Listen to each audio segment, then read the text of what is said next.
Welcome back, welcome back. Today, we're going to take a little journey.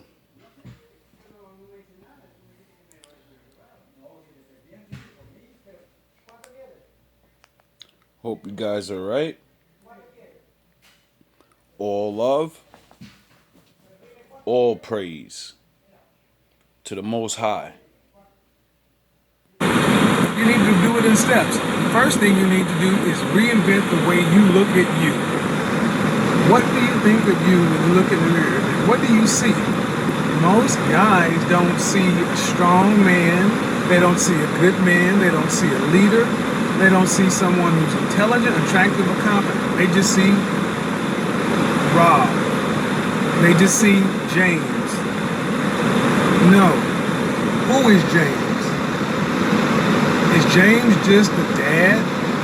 Is James just a painter? Is James just an accountant?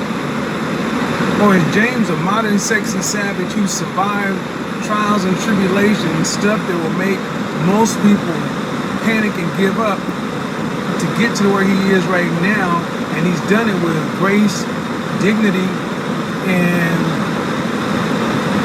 something to be respected and admired. It's all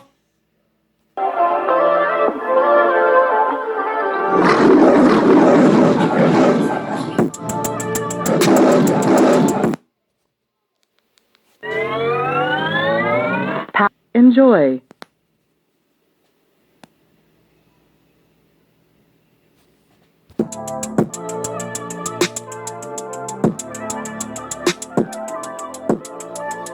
Shout out to China White. You already know.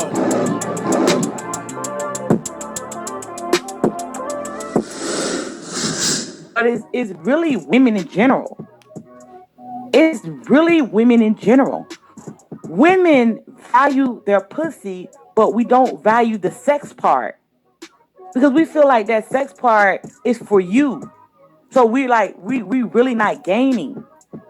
We'll do it, but it's kind of like she view her pussy as the prize. So if the woman is viewing her pussy as the prize, right? Why don't you view your dick as the prize? Because see, that's why women place their pussy on a pedestal. She's not valuing the sex. She's not. Because she already knows if she's gonna fuck you or not. She already knows that. She knows when she's gonna fuck you. She knows what she's gonna be wearing. She knows the time, the day, etc. But with men, you think women value the sex when women don't. We value our pussies. And we put it on a pedestal and we treat it like it's the prize. Even if she's not treating it like it's the prize, she'll have you think she treated like it's the prize. So why? This is why the Lord tells you not to run around and sleep with a bunch of women like a retard. Because when it comes time to be with the woman you want, you won't have the willpower to hold yourself back from sex. So you'll choose her sexually like an idiot, like you chose all the other women. And then she'll use it against you. And you're going to ruin your relationship because you didn't choose her for more than sex. You don't have a place for her. She's just your trophy wife. Men don't treat their rod like it's the prize. Facts. Your dick is the prize. Because let's be honest here. Once a woman tastes it, she's going to want it more and more and more. She's going to want to come back for it. Like any man that ever slept with a woman like the second time, not the first, I'm going to say the second time, you know you got her in the bag. You already know she'll be chasing you. You already know she's going to be hooked. You already know that. And you actually want her to think that her pussy, let her think that shit. Ain't no changing the bitch mind focused on that shit. No, because her actions is gonna Everything that you want, her action's gonna follow. You just allow the bitch to think that shit. As long as you know that your dick is the prize. Because we women, we already looking like, hold on, my pussy is the prize here. Like, in our mind, we may not tell you that, but that's why a lot of men be chasing and chasing and chasing pussy. That's why a lot of men be trying to take women out on dates and shit.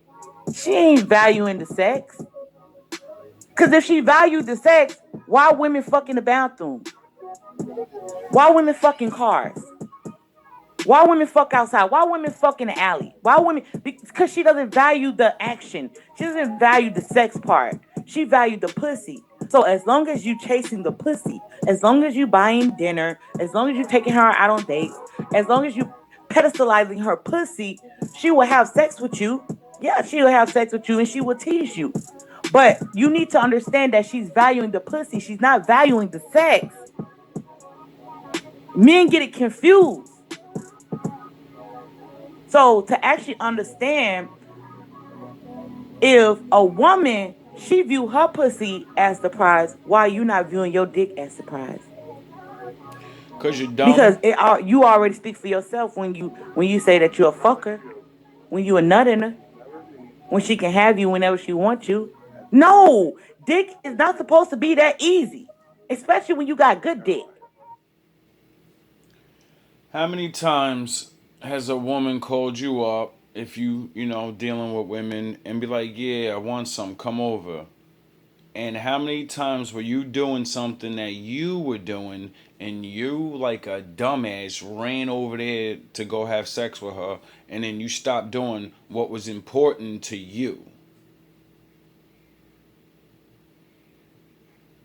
I'm not acting like I ain't never did it, but all that shit stopped. Why? Because what I do for me is important. And if she's smart, she's gonna understand the stuff that I'm doing, if she's with me, is important to her. So having sex is a treat for me. Why? Because I'm not focused on sex. It's not something I have to do. No, I have to build my life. I need to build my life. I don't need to have sex. But when you don't know how to control your appetite, well, it's like drugs. You're going to be fiending all the time. And women don't like fiends.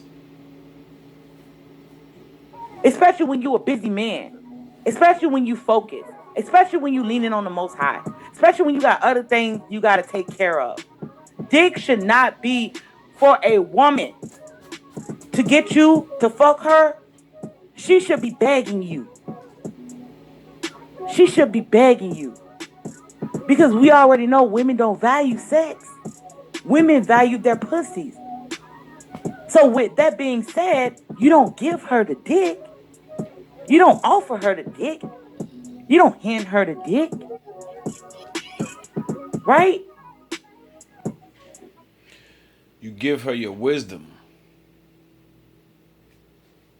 But I digress. You got to learn things to be able to do that. She will place a time limit on you.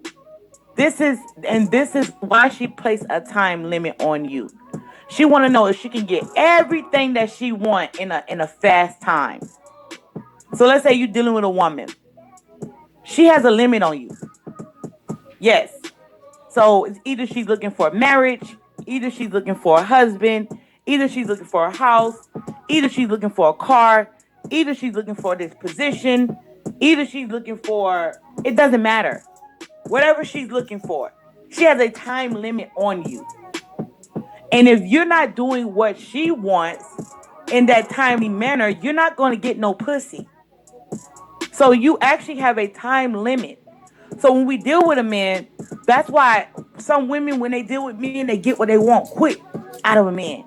If you like, damn, you homie, you just met the chick and you already buying her a ring. Homie, you just met the chick and you already giving her a baby. Homie, you just met the chick and you already bought her a house. You already gave her that position. you already doing shit for her, you already moving in, she already moving in. It's because she put a time limit on you. And with women, we execute. That's the Fast. thing. When a woman is dealing with a man, it don't matter what woman we're talking about. All of That's them. why that quote unquote hoes are winning is trending, because women have time limits. And when it comes to time, we don't play that shit. So she's looking at you like you a fucking target. Facts. And you looking at it like, okay, I gotta earn her pussy. I gotta earn her pussy. Y'all cats really be thinking y'all running game. There ain't no such thing as game really for a man. There's only appealing to a woman to what she likes. If you don't appeal to what she likes, you can have all the game in the world. She don't like you, dog, and there's nothing you can do. That's why guys can't figure out, I got all this money, I gave her everything, but she left me for this broke guy. Because he appeals to her. I gotta earn it. When she ain't even worried about that part, she's worried about getting what she can get from you. And you don't, with your dick, you don't value your dick. Because you give it So she away. knows she can run game on you to get what she wants from you. And she's actually using less to do it. And you fall for it. But that's the time limit that many women put on men. It's a time limit. That's why some women get with men and it be like, boom, she got a house. Boom, she got a car. Boom, she's married. Boom, she's in a relationship. Just saying. That shit is a time limit. Women are not going to tell men this shit. This is the type of information that's behind closed doors. Yep. Women don't want men to know this type of shit. Because if you notice, she can't execute when it comes to dealing with you. There is no time limit. With you, you have a time limit on her. Get what I'm saying? You have to flip the strip. There is no flipping the script. Once you learn how to master yourself and then you give yourself a direction, then you'll be focused. If you stay focused on building that, then you will not let anything interfere with that. That's why she'll have a time limit, because every time you talk to her, be around her, she's taking time away from your mission.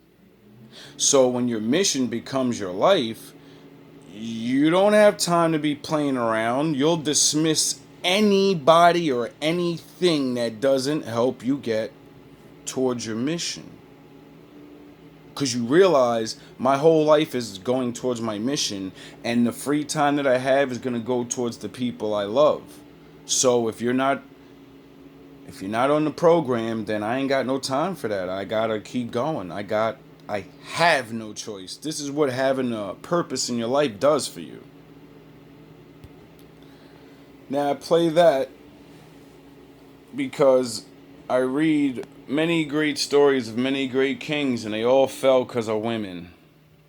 So I couldn't find anything where they would be explaining this. And of course I could rely on China. So good looks China White.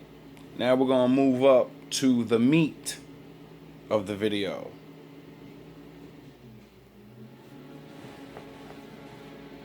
Well, it's all meat. Now come the days of the king. Our king, Leonidas! What does it mean to be a king? In the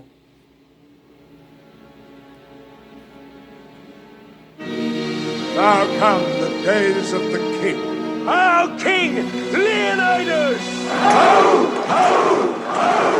What does it mean to be a king? In their book King, Warrior, Magician, Lover, Robert Moore and Douglas Gillette analyzed mythological stories to conceptualize 4 archetypes of the male psyche that help men become more well-rounded, mature human beings. In my video on Moonlight, I looked at the lover archetype. Today, I want to explore the archetype of the king.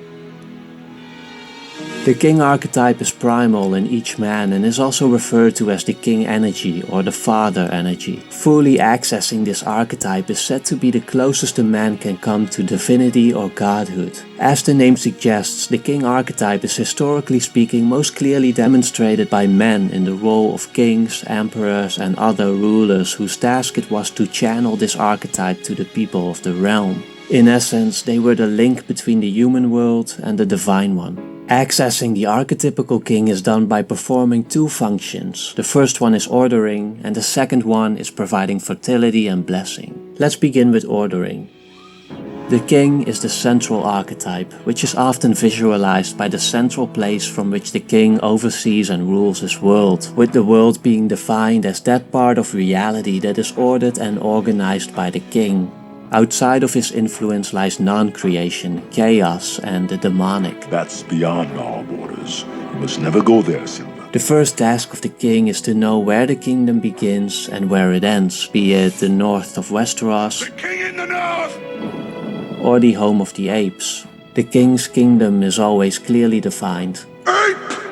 Home! Human! Soul! Within the boundaries of his realm, the king is responsible for establishing a right order, which is basically a manifestation of the divine ordering principles of the universe. Those aspects of the king energy that the mortal king translates into societal structures. He does this by codifying laws and building what can be called a cultural zeitgeist. Family. Future. Most importantly, the king embodies these principles in his own person, lives them in his own life. No retreat. No surrender. That is Spartan law.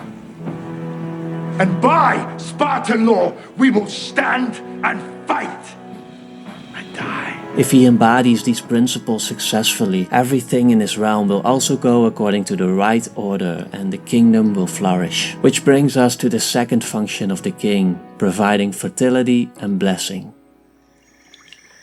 You are a mother. We rise from out of the soul of you.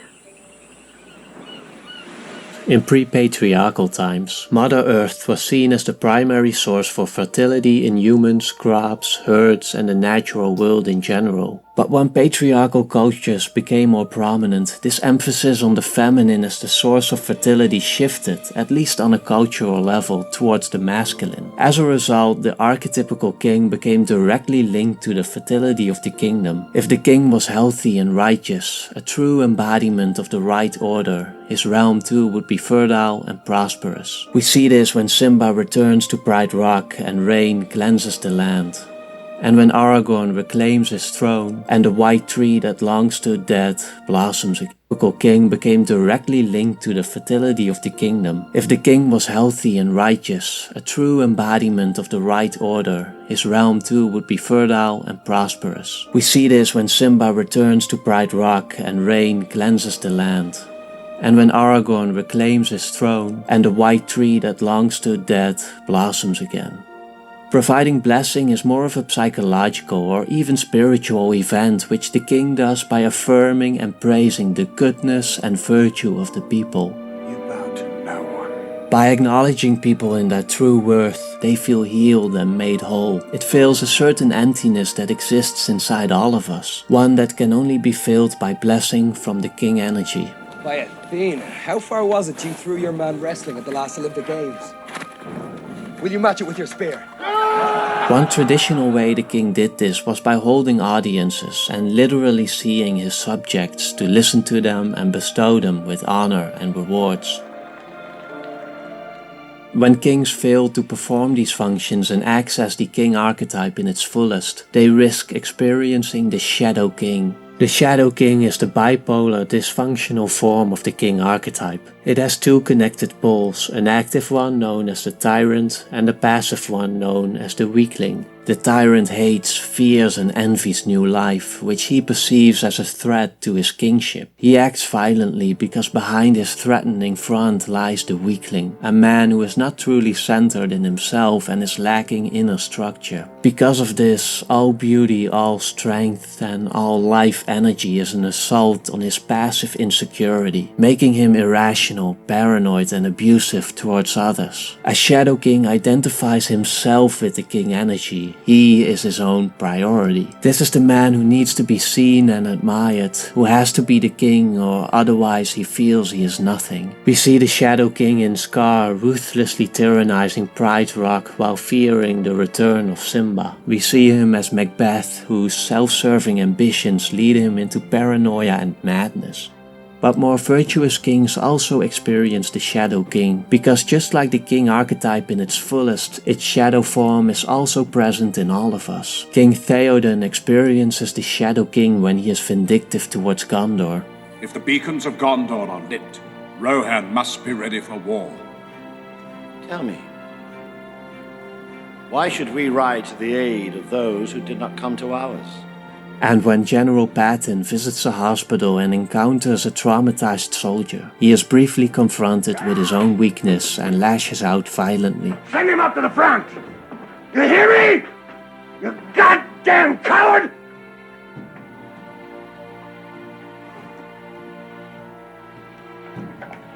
Won't have cowards in my army.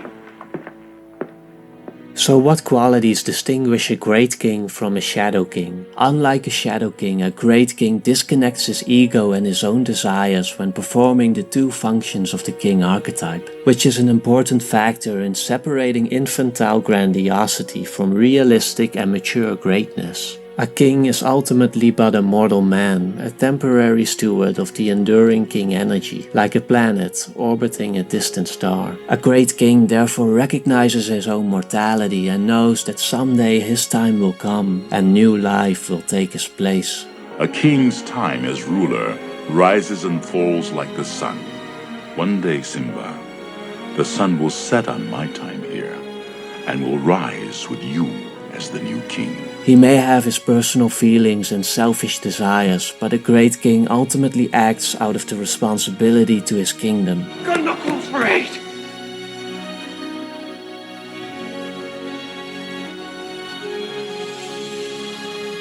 And Rohan will answer.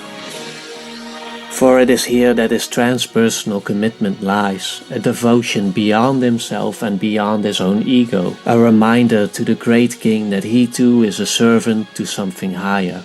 When a king accesses the king energy in its fullest, he brings qualities of calm, centeredness, integrity and life force to himself and his kingdom, just like we too can access the king archetype and invite these qualities into our lives. In fact, being out of touch with this energy and giving the power over our lives to others can lead to catastrophic consequences, as those we make our kings may lead us into abuse, madness and death. But when we access the king energy correctly, we will hear ourselves speak from an inner authority. We will recognize others as full persons and have the capacity to care for them deeply and genuinely. The great king today is a man who inspires passion in his subjects, who recognizes their fears and struggles and tells them it's okay, who tells them it's not their fault. It is the man who stands for peace in a time of violence, the grandfather who sets aside his own embarrassment to encourage his granddaughter at her dance recital. It is the father dedicated to giving his son a better future, the pilot who keeps his cool when everyone else is losing theirs. It is the man whose voice comes from the center that lies within every man, a voice that minimizes punishment and maximizes praise, a voice that affirms clearly and calmly and with authority the human rights of all.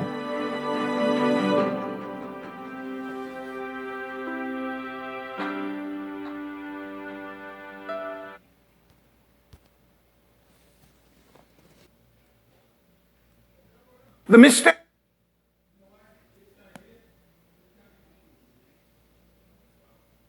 women are making is when you're looking for a perfect guy, no issues with them. He's wonderful. He's dark and handsome, tall, white and handsome, whatever colors you like.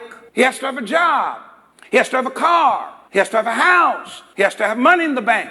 He has to have muscles or things that are on your checklist. It's all wonderful. I get that because you're looking for a perfect man. And I'm telling you, this is where you're going to be disappointed. Because ladies, you don't really want a man to come in your life who's already great. That's very dangerous. Because when the man is already great, he has everything. He doesn't need you. That's why he will abuse you. You need a man who desperately sees you as a helper, sees you that you can pull the greatness out of him, sees you as a partner who will build an empire. That's the kind of man you want. All love, all praise to the Most High.